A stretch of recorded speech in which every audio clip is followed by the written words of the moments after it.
I am Reverend Nancy Dibelius of the United Methodists of Upper New York. Today, I would like to introduce the spiritual discipline of celebration.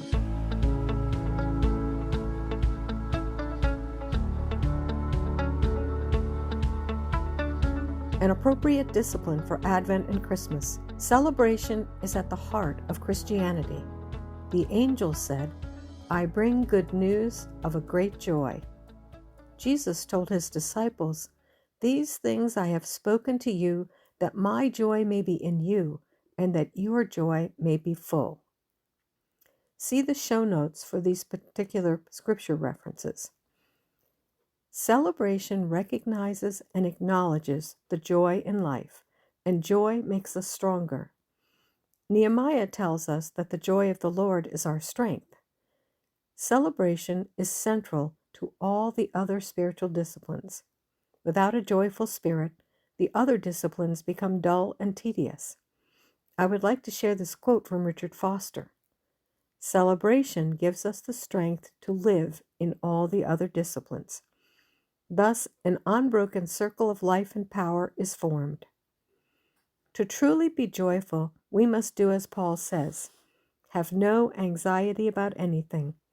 We must trust in God and be free of care and anxiety. Not an easy thing in our current world. And it is also important to separate being happy from having a joyful spirit. When we choose to dwell on the good and excellent things in life, then we will know the fullness of joy in the Lord. But setting aside the concerns of our everyday life is not easy. It is an act of will, and that is why celebration is a discipline. Celebration helps us relax and enjoy the good things of this life.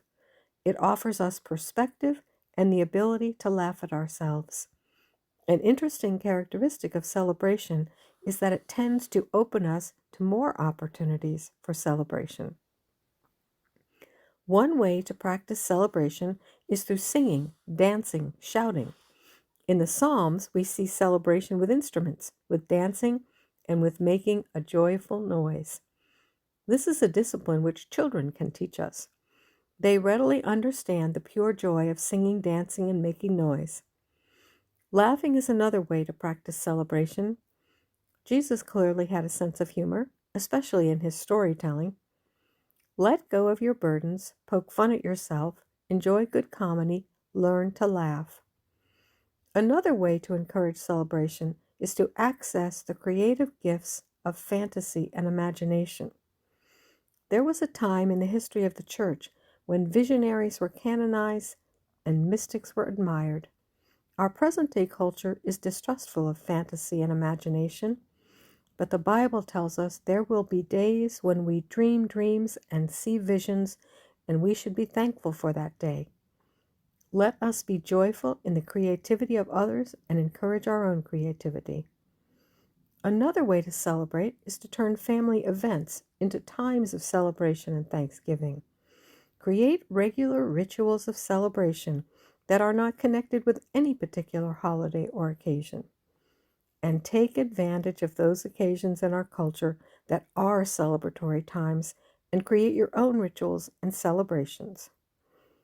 And to close with a quote from Augustine of Hippo, a great visionary of the early church, "The Christian should be an alleluia from head to foot."